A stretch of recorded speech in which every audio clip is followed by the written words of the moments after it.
우리는 지금 야곱이 자신이 죽기 직전 12아들을 축복하는 내용을 공부하고 있습니다. 그 12아들은 12지파가 됩니다. 창세기 49장은 12아들의 축복에 대해서, 신명기 33장은 이스라엘 백성들이 가나안 땅에 들어가기 직전에 모세가 12지파를 향한 축복의 내용이 담겨져 있습니다. 우리는 왜 12아들, 12지파에 대해서 알아야 합니까? 전에도 말씀드렸지만 이 말씀은 우리에게 배움을 통하여 위로와 소망을 갖게 하기 위한 말씀이기 때문입니다. 로마서 15장 4절에서 무엇이든지 전에 기록된 것은 우리의 배움을 위하여 기록되었으니 이것은 우리가 성경 기록들이 주는 인내와 위로를 통해 소망을 가지게 하려 함이니라 라고 말씀했습니다. 구약 성경은 우리의 배움을 위하여 기록된 책입니다. 그 말씀들을 통해서 우리는 성경을 통해서 주시는 인내와 위로를 통해 소망을 가질 수가 있습니다. 고린도전서 10장 1절에서도 또한 형제들아 나는 이것을 너희가 모르기를 원치 아니하노니 곧 우리 조상들이 다 구름 아래 있고 모두 바다를 지나가며 라는 말씀이 있습니다. 무엇을 모르기를 원치 않는다는 말입니까? 구약 성경에서 출애굽한 사건과 광야 생활에 관한 것을 말합니다. 이스라엘 백성들이 출애굽하여 낮에는 구름 기둥으로 보호가 되고 홍해 바다를 육지처럼 건너갔다는 이야기입니다. 고린도전서 10장 2절부터 6절에 보면 모두가 구름과 바다 속에서 모세에게로 침례를 받고 모두가 같은 영적 음식을 먹으며 모두가 같은 영적 음료를 마셨느니라. 그들이 자기들을 따라가던 영적 반석으로부터 마셨는데 그 반석은 그리스도였느니라. 그러나 하나님께서 그들 중에 많은 사람들을 매우 기뻐하지 아니하셨으므로 그들이 광야에서 쓰러졌느니라. 이제 이런 일들이 우리의 본보기가 되었으니 이것은 그들이 탐한 것 같이 우리도 악한 것들을 탐하지 아니하게 하려 함이라 라고 말씀했습니다. 구약 성경의 말씀들은 본보기로서 우리에게 주신 말씀입니다. 야곱의 12아들을 축복하는 내용을 통해서 어떤 자식은 장남인데도 축복을 받지 못합니다. 어떤 자식은 놀라운 축복을 안겨주는 지파가 될 것이라고 말합니다. 이런 것들을 통해서 내 자신이 어떤 태도로 삶을 살아가고 대하느냐에 따라 축복도 달라진다는 사실을 깨달을 수가 있습니다. 오늘은 이제 스불론에게 주어지는 축복에 대해서 말씀을 드립니다. 스불론은 레아의 자식입니다. 레아가 낳은 아들이 6명이 있었습니다. 루벤, 시몬, 레이, 유다, 이사갈, 스불론. 어제는 유다의 축복에 대해서 말씀을 드렸습니다. 그 다음 순서상으로 보면 이사갈이 나와야 하는데 왜 이사갈이 안 나오고 스불론부터 축복을 하는 것일까요? 왜 순서가 바뀌었을까요? 왜 순서가 바뀌었는지를 찾아내기 위하여 저는 성경을 1시간가량 이리저리 찾으면서 스터디를 했는데, 그러니까 야곱은 태어난 순서대로 축복한 것이 아니라는 것이었습니다. 의도적으로 야곱은 스불론을 먼저 이야기하고 있다는 사실입니다. 그것은 하나님께서 이사갈도 물론 소중히 여기시지만 스불론 지파에게 맡기시고자 하시는 중요한 사명이 있기 때문이라는 사실을 발견했습니다. 우선 차례대로 살펴보겠습니다. 첫째로 스불론의 탄생 배경입니다. 창세기 30장 19절부터 20절에 보면 레아가 다시 수태하여 야곱에게 6째 아들을 낳으니라. 레아가 이르되 하나님께서 내게 좋은 지창금을 주셨도다. 내가 내 남편에게 6 아들을 낳았으니 이제는 그가 나와 함께 거하리라 하고 그의 이름을 스불론이라 하였으며 라고 했습니다. 레아가 6번째 낳은 아들 스불론, 그를 낳고 레아는 이렇게 말합니다. 이제는 그가 나와 함께 거하리라. 스불론이라는 뜻은 거함, 같이 거하다 라는 뜻입니다. 레아는 남편이 계속적으로 함께 거할 것을 바라는 바램을 말해주고 있습니다. 그래서 그 아들 이름을 통해서 자신의 마음을 나타내고 있는 것이죠. 남편이 나와 함께 거하기를 바랍니다. 거한다, 이 단어는 이스라엘 역사 속에 중요한 의미를 차지하고 있습니다. 이 거한다 라는 단어는 신약에 와서 예수님에게서 찾아볼 수가 있습니다.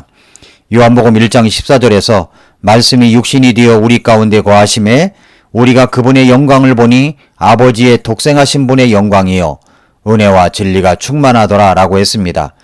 성자 하나님이신 예수님께서 육신이 되어 우리 가운데 거하십니다. 여기서 거하심에 라는 헬라어의 원어의 뜻은 천막을 치다, 거처를 마련하다 라는 뜻입니다. 말씀이신 그분께서 우리 가운데 장막, 성막을 치고 찾아오셨습니다. 이것은 어떤 의미입니까? 이스라엘 백성들은 출애굽하여 광야 생활을 할 때 언제나 성막을 가지고 이동을 했습니다.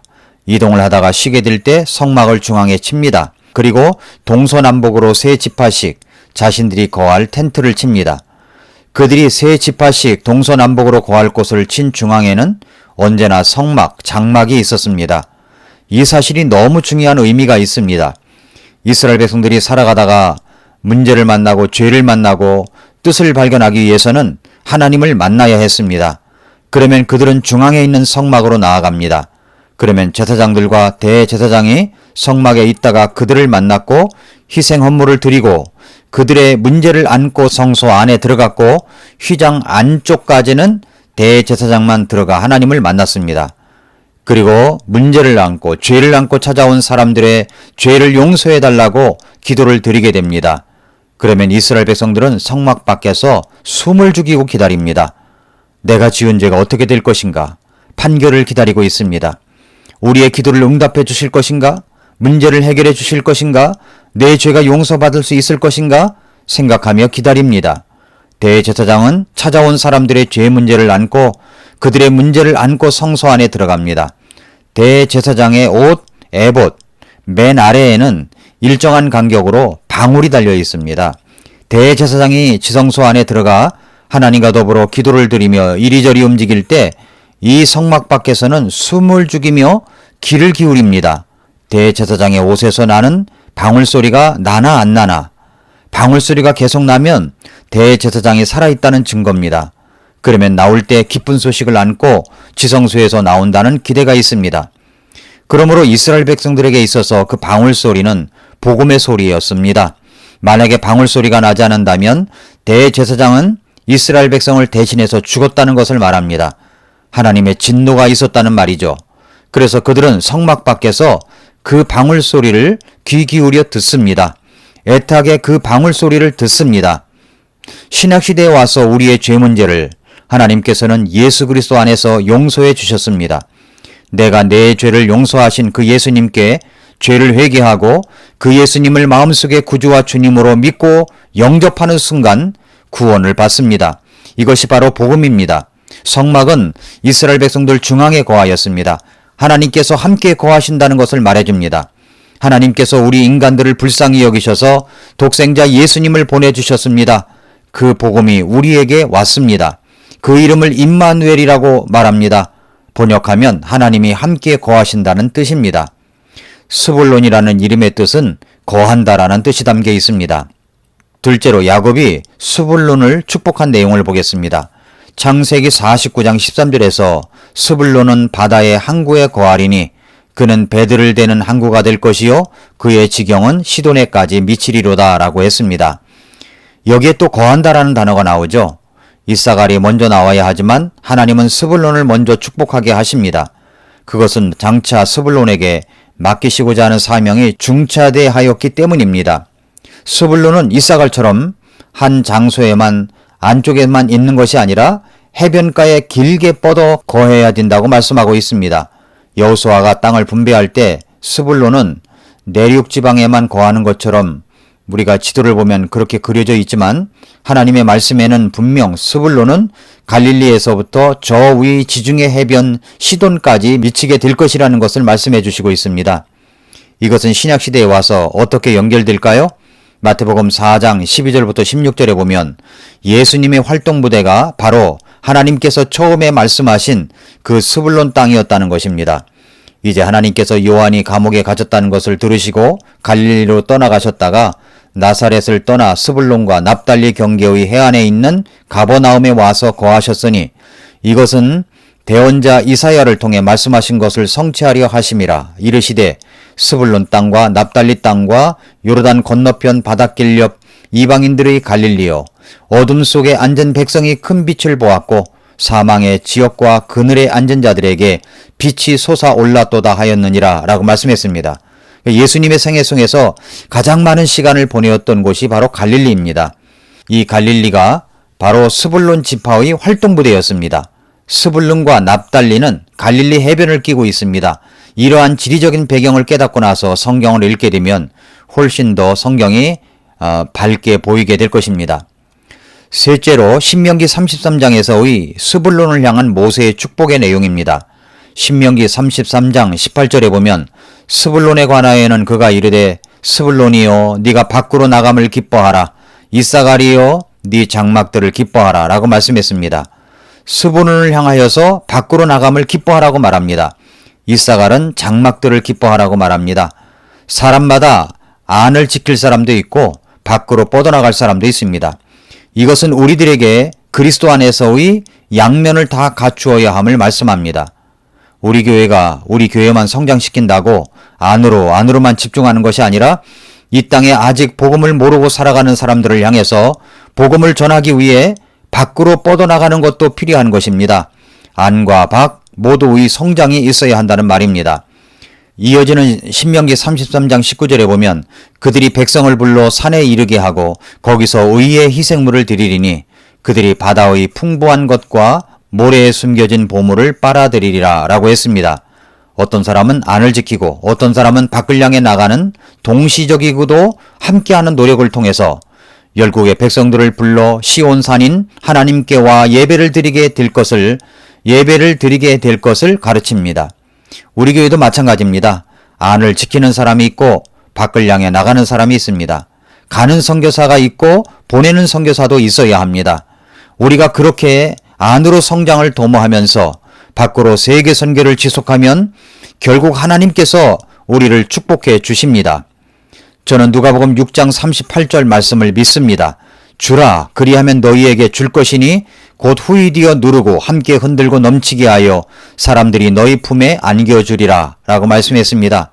저는 이것을 누 638의 축복이라고 붙여보았습니다. 우리가 먼저 주면 하나님께서 반드시 주실 것입니다. 어떻게 주십니까? 후이디어 누르고 함께 흔들고 넘치게 하여 사람들이 우리 품에 안겨줄 것입니다. 우리 성도님들의 선교에 대한 지속적인 관심과 후원은 반드시 여러분들을 후이디어 누르고 함께 흔들어 넘치게 하여 여러분의 품에 안겨줄 것입니다. 그래서 저는 누 638의 축복을 믿습니다. 넷째로 출애굽기 28장에서 흉패에 붙여진 보석이 상징하는 것입니다. 출애굽기 28장 17절에서 너는 흉패에 보석 물린 것, 즉 보석 4줄을 달되 첫째 줄은 홍보석과 황옥과 석류석으로 하라. 첫째 줄은 이러할지니라 라고 말씀하고 있습니다. 여기서 석류석이라는 보석이 개역성경에는 녹주욱이라고 나옵니다. 석류석은 스불론을 상징하는 보석입니다. 카본컬이라는 이 보석은 히브리어 뜻은 반짝반짝 빛난다라는 뜻입니다. 고대 보석 사전에 의하면 당시의 중동 지방에서 사용된 이 보석은 등대 불빛과 같은 보석이라고 합니다. 왜 스불론 지파에게 이러한 카본컬이라는 보석으로 이 지파를 상징하였겠습니까? 이 보석은 등대의 불빛과 같은 색상으로 동일시되었습니다. 등대의 불빛은 항해하는 사람들에게 있어서는 희망의 불빛입니다. 피난처이기도 합니다. 오랜 폭풍 후에 시달리며 어딘지도 모를 고통 속에서 등대의 불빛은 이제는 살았구나 라고 하는 희망의 불빛이기도 합니다. 희망의 불빛, 그것은 바로 복음의 불빛입니다. 그렇습니다. 우리가 스불론 지파처럼 복음 전도와 선교의 사명을 다해 나갈 때 이 불빛을 통하여 많은 사람들의 생명이 주께로 돌아오는 역사가 있게 될 것입니다. 사랑하는 애청자 여러분, 하나님은 이사갈의 사명은 안쪽을 담당하는 자라면 스불론의 사명은 밖으로 나가는 것을 말씀하고 있습니다. 그렇다면 여러분의 사명은 무엇입니까? 다음 시간에 이사갈을 공부하겠습니다만 오늘 스불론처럼 우리에게 등대의 불빛처럼 많은 사람들에게 희망을 주는 사명을 잘 감당하여 많은 사람을 옳은 대로 돌아오게 하는 우리 모두가 되기를 바랍니다. 배워서 남주고 벌어서 선교합시다. 하나님께서 여러분에게 반드시 누 638의 축복이 있을 줄 믿습니다. 오늘도 미라클 모닝입니다.